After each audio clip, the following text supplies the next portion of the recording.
Charles Darwin, an admirer of the Malthusian catastrophe model, developed the theory of evolution, its chief tenet being the survival of the fittest. With the help of T.H. Huxley, known as Darwin's bulldog for his strong support of Darwin's theories were pushed into wide acceptance among key scientific circles throughout England and then the world. Darwin's cousin, Francis Galton, credited as the father of eugenics, saw an opportunity to advance mankind by taking the reins of Darwin's evolution theory and applied social principles to develop social Darwinism. The families, Darwin, Galton, Huxley, and Wedgwood, were so obsessed with their new social design theory that they pledged their families would only breed with each other. They falsely predicted that within only a few generations, they would produce supermen. The emerging pseudoscience was only codifying the practice of inbreeding, already popular within elites for millennia. The four families experiment was a disaster. Within only 2 generations of inbreeding, close to 90% of their offspring either died at birth or were seriously mentally or physically handicapped. The moneyed class of the planet, and particularly the royal families of the world, who were already obsessed with breeding and filled with a predatory disdain for the underclass, seized on the new science and began aggressively enforcing its aims worldwide.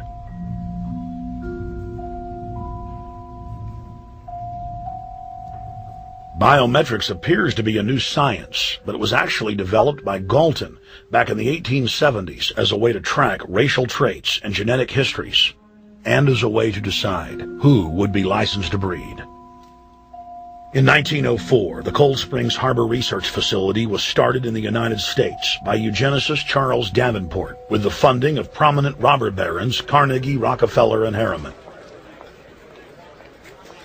In 1907, the first sterilization laws were passed in the United States. Citizens with mild deformities or low test scores on their report cards were arrested and forcibly sterilized. You're 17, aren't you, Alice? Yes, but what have you done with my folks? Well, we're trying to help them, Alice, and you too. They were taken to the hospital this afternoon. Hospital? Wasn't none of them sick this morning? We thought it necessary to present your family's case to the State Medical Commission. After an examination, they decided there was but one important action to take: to have your entire family sterilized. Why, what's that? I don't know what you're talking about. Now, in this state, we have a law which provides for such people to have an operation so there won't be any more children. I see. Now, we've placed your brothers in institutions where they'll be properly cared for. You can go back to your job soon. I'll arrange to have it held open for you. But I'm keeping my job. I'm not going anywhere. Now, you're going to the hospital too, Alice. And you mean they're going to stop me from having children ever? Exactly. I'm all right, I tell you. I won't go to any hospital. We don't want any trouble with you, young woman. If you refuse to go, the officer here will take you by force. In 1910, the U.S. Eugenics Record Office was set up. By then, the British had created the first network of social workers, expressly to serve as spies and enforcers of the eugenics race cult that was rapidly taking control of Western society. The social workers would decide who would have their children taken away, who would be sterilized, and in some cases, who would be quietly murdered.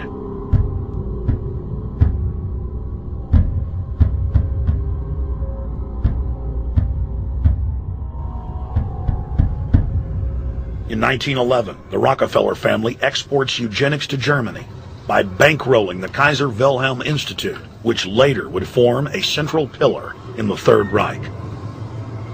At the 1912 International Eugenics Conference in London, eugenics becomes an international craze and gains superstar status. The futurist and best-selling sci-fi author H.G. Wells had studied biology under top eugenicists and was spreading the new faith worldwide. In 1916, H.G. Wells' lover, Margaret Sanger, starts her promotion of eugenics in the United States. In 1923, Sanger receives massive funding from the Rockefeller family. Sanger wrote to fellow eugenicist Clarence J. Gamble that black leaders would need to be recruited to act as frontmen in sterilization programs directed against black communities.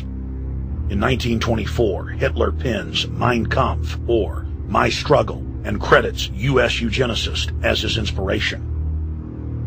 Hitler even wrote a fan letter to American eugenicist and conservationist Madison Grant, calling his race-based book, The Passing of the Great Race, his Bible. Hitler developed the plan for mass extermination of the Jews and what he called other sub-races, as well as the handicapped, from Grant. By 1927, eugenics hit the mainstream. The so-called science was aggressively pushed through contests at schools, churches, and at state fairs. Churches competed in contests with big cash prizes to see who could best implement eugenics into their sermons. Major denominations then tell Americans that Jesus is for eugenics.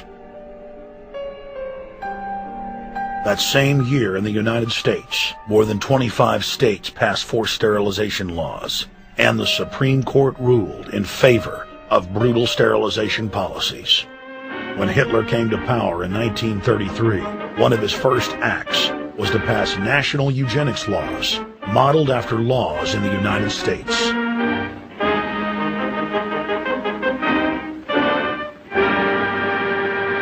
The 1934 film Tomorrow's Children brought the eugenics agenda to the silver screen in the United States. In the case of Miss Mason, I can see no reason for the operation that's been recommended. The girl is perfectly normal. She's hard-working and has a good reputation. Do you know anything about her family background? Oh, yes, Your Honor, I do. There are several other children, aren't there? Yes? What is their condition? One is a cripple. Two others might be classed as feeble-minded. Isn't the oldest son in jail? Oh, yes, I believe so. And knowing all that, you still contend that this girl should be allowed to bring more people like that into the world? She's sound, Your Honor. She's not anything like the rest. Surely she should be given a chance to work out her own salvation. I can't agree with you, Doctor. Suppose she is normal. The chances are that her children will inherit the family taint. Isn't that possible? But, Your Honor, I'm sorry, Doctor. 3 generations of unfit are enough. Petition not allowed. By 1936, Germany had become the world leader in eugenics for taking effective actions to sterilize and euthanize hundreds of thousands of victims. The big 3 of American eugenics, Davenport, Laughlin, and Goethe, were dispatched by the Rockefellers to Germany, where they advised the Nazis on the fine-tuning of their extermination system. With the strong support of the U.S. and England, Germany had gone over the edge, and tens of millions would pay with their lives. At the end of the war, the Allies protected from prosecution the very Nazi scientist that had tortured thousands of people to death.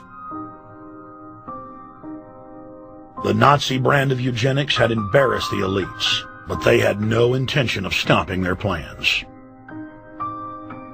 The Allies literally fought with each other over who would get top Nazi eugenicist.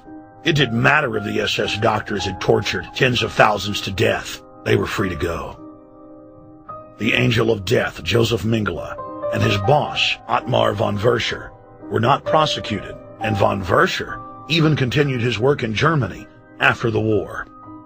Eugenicists were angry that their great work had been exposed. They then scrambled to camouflage their agenda. Eugenics Quarterly became Social Biology. The American Birth Control League became Planned Parenthood. New terms like transhumanism, population control, sustainability, conservation, and environmentalism replaced racial hygiene and social Darwinism. Many eugenicists of the previous period engaged in what they called crypto-eugenics. Purposefully taking their eugenics beliefs underground, they became highly respected anthropologists, biologists, and geneticists in the post-war world.